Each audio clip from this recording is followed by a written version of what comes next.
the graft harvesting. It's a video, so I will speak about the video, on the video. You see always Italian names on my communications. Hamstrings. So we do a 3 to 4 centimeter. I palpate the hamstring. I always try to palpate them very posteriorly. When you are too close to the tibial tuberosity, you cannot find it. I want to palpate the pierce. Just lift the gracilis and then just open the space between the gracilis and the MCL. And if you don't have this space that you can see, it's no use to continue to dissect. You need to see MCL and hamstrings. I use an open stripper because I leave them attached on the tibia. This is my technique. So I use this open stripper, and you can also use the bigger stripper when you can open or close. It's a little bit safer, and we always go very slowly.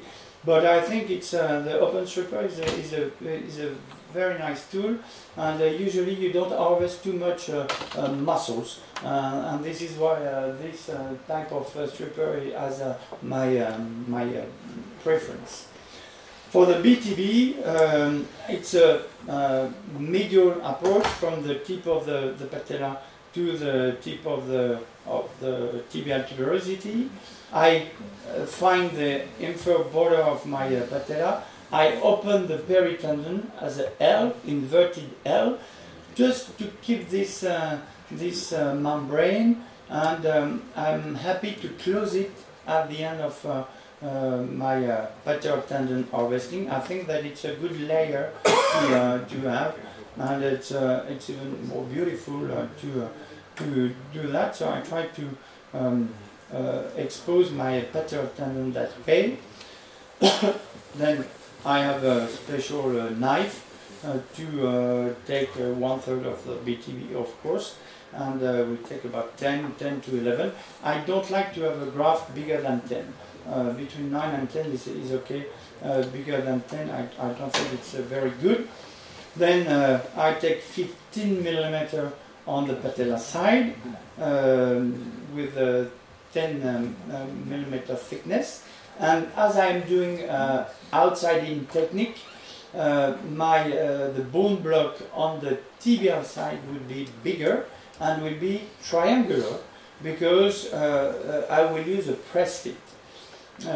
It's important at the end to expose the patellar tendon insertion. It's a good landmark, so you know exactly that you will harvest 20 or 15 or 18 millimeter. If you don't see exactly the patellar tendon insertion, sometimes you are back with a 5 millimeter bone block, which is very problematic.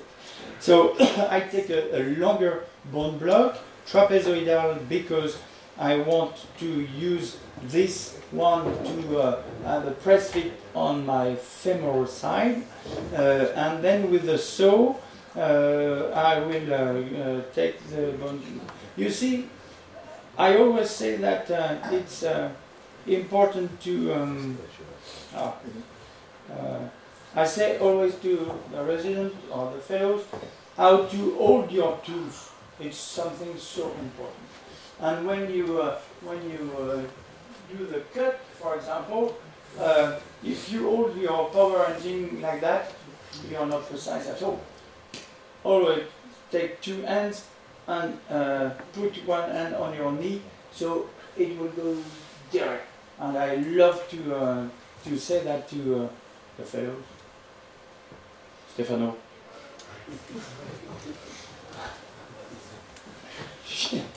I did a mistake because of you, huh?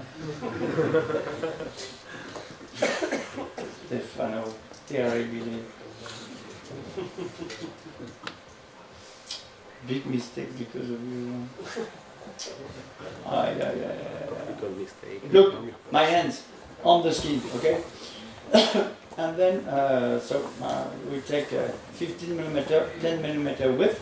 I do a drill hole on the two bone blocks because I will pass some sutures to hold the graft, and I always use absorbable sutures. I hate non-absorbable sutures.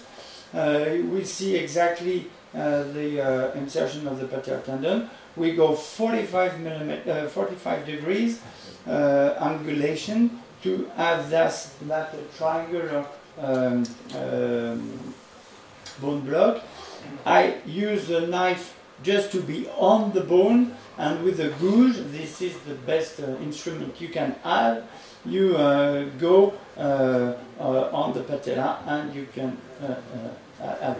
It's good also to look at the tip of your patella, because sometimes you can have a patella which is a little bit, the nose of the patella could be longer, and you know that you have that in patellar tendonitis. So when you are here, just resect it if it's too big. You see that on the X-rays also, but you can look at that also when you do the surgery. The other thing is that I do a partial scarring of the medial and the lateral bundle just to close the patellar tendon. I think it's good to close it for healing, for example, and also when when I close the tendon, I try also to hold the fat pad, so it lifts the fat pad, and it helps you when you do surgery with your arthroscope, because the fat pad is not going in front of your arthroscope. Oh, unbelievable. Sorry. So I close the patellar tendon. That's it. Okay, and I put 3 stitches. That's all. It's with absorbable sutures, of course. And it's better even for the skin. I don't like too much the 2 incision technique to preserve the nerve, because sometimes you end up with a very bad graft. So I prefer to have a scar. I don't care. About the quadriceps tendon, which is a fantastic graft, especially for revision, I will take the 2 first layers. I try to keep the joint closed and not to open the joint, and I will take something like a 15 millimeter and with a 10 millimeter thickness for the bone block. I use also one hole to hold the graft, and it works well. For revision, I use that only for revision, and it's a very nice graft. I have to say that sometimes, if you think that the two layers are not thick enough, you can take the whole quadriceps tendon, and it gives you a very good graft. And I think it's not a problem to do that. And here again, I scar the quadriceps tendon and I close it. I think it's important also to close this tendon.